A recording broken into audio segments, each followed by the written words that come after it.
नमस्कार, स्वागत है आपका आपके अपने यूट्यूब चैनल दिव्यदा इनसाइड में। तो अपना सब्जेक्ट चल रहा है कॉन्टेम्प्रेरी इंडिया एंड एजुकेशन। तो अभी इसमें अपना जो नेक्स्ट टॉपिक है वो है सत्ता, अथॉरिटी। तो अपने करेंगे कॉन्सेप्ट ऑफ अथॉरिटी, मतलब सत्ता की अवधारणा।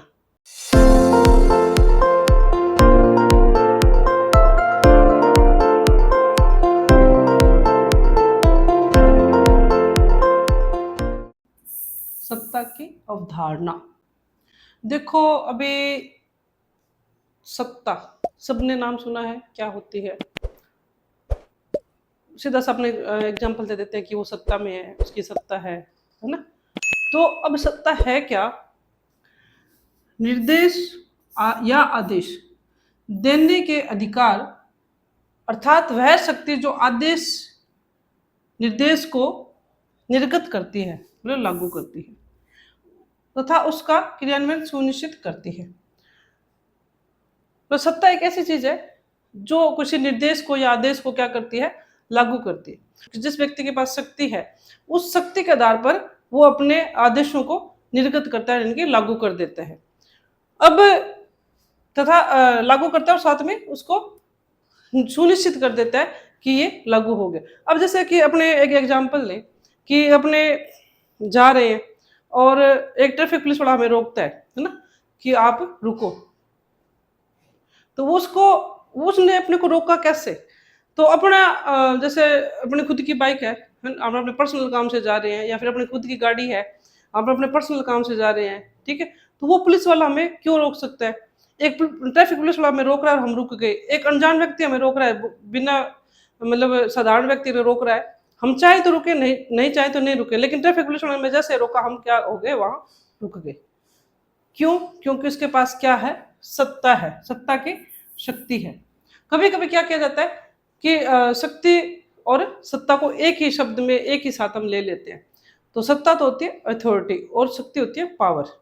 तो पावर जो होती है वो मतलब किसी भी प्रकार से हो सकती है, ठीक है। आपके पास सत्ता की पावर हो सकती है, आपके पास शारीरिक पावर हो सकती है, आपके पास माइंडली पावर हो सकती है, ठीक है। आपके पास सामाजिक पावर हो सकती है, मतलब बहुत सारी अलग से अलग अलग, मतलब जो शक्ति जो होती है वो अलग अलग, सामाजिक शक्ति, आपके पास धार्मिक शक्ति हो सकती है ना। लेकिन सत्ता क्या है? सत्ता एक ऐसी शक्ति है जो हमें प्रदान की जाती है। उसमें किसी का जो मान लो कदे इतना इस प्रकार का उसका माइंड होना चाहिए, या उसके पास उतनी उसके पास समाज के इतने लोग उसके पास होने चाहिए, ठीक है। ये सब चीजें मायने उसमें नहीं रखती है। सत्ता का अर्थ है वैधानिक या स्वीकृत शक्ति, मतलब कानून ने जिसको एक मान्यता दी हो, इस प्रकार की शक्ति, या फिर जो स्वीकार्य हो, मतलब सभी ने उसको स्वीकार किया हो, इस प्रकार की शक्ति को क्या कहा जाता है? सत्ता कहा जाता है। अब इसके अपने पूर्ण रूप से देखें तो किसी व्यक्ति समूह को दूसरों के व्यवहार, मतलब कोई व्यक्ति है या फिर कोई समूह है, उसने दूसरों के व्यवहार, कार्यों, निर्णयों को नियंत्रित करने का वेद अधिकार प्राप्त होता है। वेद मतलब कानूनी, मतलब कोई व्यक्ति है या फिर कोई समूह है, उस समूह को एक इस प्रकार से कानूनी अधिकार प्राप्त हो गया। वेद मतलब एक कानूनी अधिकार प्राप्त हो गया कि वो दूसरों को आदेश दे सकता है, उनके कार्यों को नियंत्रित कर सकता है, उनको कोई निर्णय सुना सकता है। तो ये क्या है? उसकी सत्ता है उसके पास। अब सत्ता के एग्जाम्पल देखें कि सत्ता के अंदर हम किन किन चीजों को शामिल कर सकते हैं। तो जो सरकार है, सरकार चाहे कोई हो, चाहे केंद्र की सरकार हो, चाहे राज्य की सरकार हो, या फिर किसी नगर विशेष की या किसी भी प्रकार की सरकार हो, वो सरकार सब किस में आती है? सत्ता में आती है। नेक्स्ट होता है पद। जो पद हमने प्राप्त किया है, कोई भी, जैसे अपने किसी एक पुलिस का एग्जाम्पल ले ले, तो पुलिस जो है उसमें भी अलग अलग पद होते हैं, CI, SI, है ना, कांस्टेबल, अलग अलग पद होते हैं। तो जिस प्रकार के उसके पास पद है, उसी प्रकार से उस पद के हिसाब से वो अपनी सत्ता का उपयोग करेगा। नेक्स्ट आता है ज्ञान, मतलब ज्ञान के आधार पर, नॉलेज के आधार पर भी व्यक्ति अपनी सत्ता का उपयोग कर सकता है। किस व्यक्ति को कितना ज्ञान है, उसके आधार पर भी वो अपने आदेशों को मनवा सकता है दूसरे व्यक्ति से। सामाजिक स्थिति, समाज में उस व्यक्ति की क्या स्थिति है। आज कोई नेता जब चुनाव लड़ता है तो वो किस आधार पे लड़ता है कि उसके समाज में क्या स्थिति है। अगर मैं चुनाव लड़ा तो मैं जीतूंगा या नहीं जीतूंगा ना, नहीं तो अपने जैसे तो चुनाव में खड़े नहीं होते। तो मतलब अपनी सामाजिक स्थिति को देखकर मतलब पूरा समाज मेरे को जानता है, कितने लोग एक राज्य में या कितने लोग मेरे से परिचित हैं, उस आधार पर वो क्या करता है, चुनाव लड़ता है। तो एक व्यक्ति की किस प्रकार की सामाजिक स्थिति है, उस आधार पर वो अपने सत्ता का पालन करवा देता है। नेक्स्ट आता है अधिकार। जो हमें अधिकार मिले हैं, है ना, जैसे एक व्यक्ति है, वो किसी भी पद पे है तो उसको ये अधिकार दिया गया है। जैसे मान लो अभी बात करें अपने पुलिस वालों की, तो पुलिस वाले जो कांस्टेबल वगैरह जो होते हैं, किसी व्यक्ति को गिरफ्तार करके ले आते हैं। अपने तो नहीं जा सकते, किसी व्यक्ति को गिरफ्तार करके अपने तो नहीं ला सकते, उसको जेल में अपने तो नहीं डाल सकते, लेकिन उसको ये अधिकार मिला हुआ है कि इस व्यक्ति अगर वो कुछ उसके ऊपर आरोप है, कुछ अपराध उसने किया है, तो उसको ला के जेल में डाल देगा, है ना। इसी प्रकार अगर एक शिक्षक अपने विद्यार्थी को पढ़ाता है, उसके पेपर लेता है, उसको पास करता है, तो उसको उसके बाद अगली कक्षा में वो चला जाता है, तो ये अधिकार हर सामान्य व्यक्ति के पास तो नहीं होता। तो व्यक्ति को जिस प्रकार के अधिकार मिले हैं, उस अधिकार के हिसाब से वो अपने सत्ता का उपयोग कर सकता है। उसके बाद में शासन, मतलब शासन उस व्यक्ति किसी व्यक्ति के पास शासन का अधिकार है, मतलब वो सत्ता में है। अगर वो किसी देश का या किसी स्टेट का या फिर किसी स्थान का उसके पास शासन की शक्ति है, तो वो भी अपनी सत्ता का उपयोग कर सकता है। नेक्स्ट आता है संप्रभुता। तो संप्रभुता आप सभी परिचित हो, मतलब स्रोत शक्ति जो होती है, अगर किसी व्यक्ति के पास स्रोत शक्ति है तो वो अपनी सत्ता का उपयोग कर सकता है। तो इस प्रकार से अपने ये कह सकते हैं कि जो सत्ता है वो किस प्रकार की शक्ति है तो एक प्रकार की शक्ति, लेकिन किस प्रकार की शक्ति है, ये इस प्रकार की शक्ति है कि उस शक्ति को व्यक्ति खुद अचीव करता है। अपने चाहे शिक्षा के आधार पे मान लो, चाहे वो अपनी अन्य किसी भी मेहनत करके वो किसी पद पे पहुंचता है, और उस पद पे पहुंचने के बाद जो उसको अधिकार दिए गए हैं, उन अधिकारों का उपयोग करके वो सत्ता में अपनी बात को मनवाता है लोगों से। मतलब जैसे कोई भी अपने एग्जाम्पल ले लें, जैसे अभी पहले आपको थोड़ा देर ट्रैफिक पुलिस का बताया, एक चौराहा है, उसमें बहुत सारी गाड़ियां जा रही है, और एक ट्रैफिक पुलिस वाला आता है, हाथ से रोकता है, तो वो सारी गाड़ियां एक साथ रुक जाती है। क्यों? 100 गाड़ी है और एक ट्रैफिक पुलिस वाले ने हाथ किया, वो सारी की सारी गाड़ियां वहां रुक गई। कारण क्या रहा कि उस व्यक्ति के पास इतनी शक्ति है। जरूरी नहीं कि वो शारीरिक रूप से शक्तिशाली हो, कोई पहलवान नहीं चाहिए वहां पे खड़ा करने के लिए, चौराहे पे भी उसने गाड़ियों को रोकना है। उसके पास किस प्रकार की शक्ति है? उसके पास अपने पद की शक्ति है, और उस पद की शक्ति के आधार पर वो उस सभी गाड़ियों को या फिर जो भी व्यक्ति है उसको वो रोक सकता है, क्योंकि वो क्या है, ट्रैफिक पुलिस वाला है ना। तो इसी प्रकार से और बहुत सारी शक्तियां होती है जो हर व्यक्ति के पास या हर पद के अनुसार अलग अलग प्रदान की जाती है।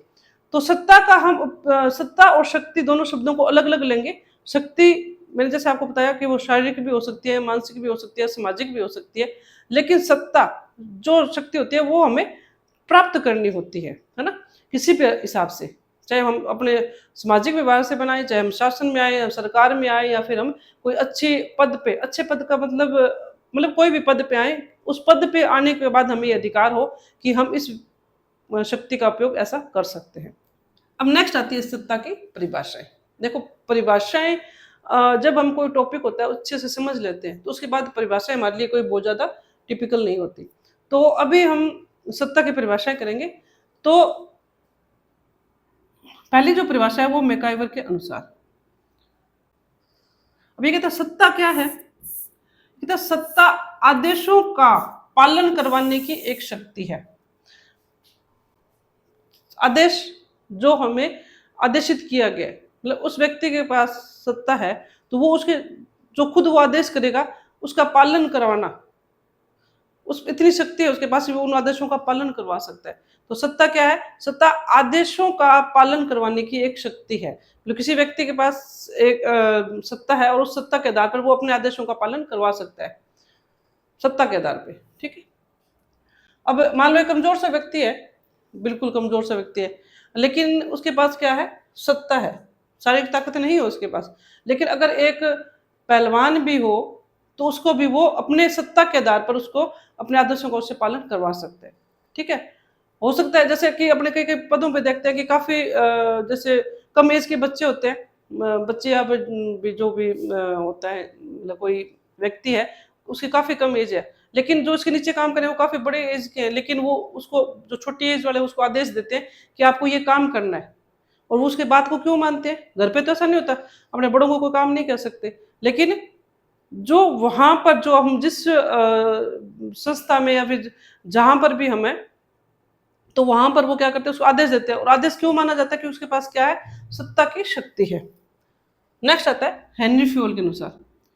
हेनरी फ्यूल क्या कहते हैं कि सत्ता आदेश देने का अधिकार है और उसमें पालन करवाने के लिए बाध्य करने की शक्ति भी है। मतलब उस व्यक्ति के पास सत्ता है तो वो आदेश देगा, और आदेश देने के बाद उसके पास ये भी अधिकार है कि वो उस व्यक्ति को वो बात मनवा ले। क्यों? क्योंकि उसके पास सत्ता की शक्ति है।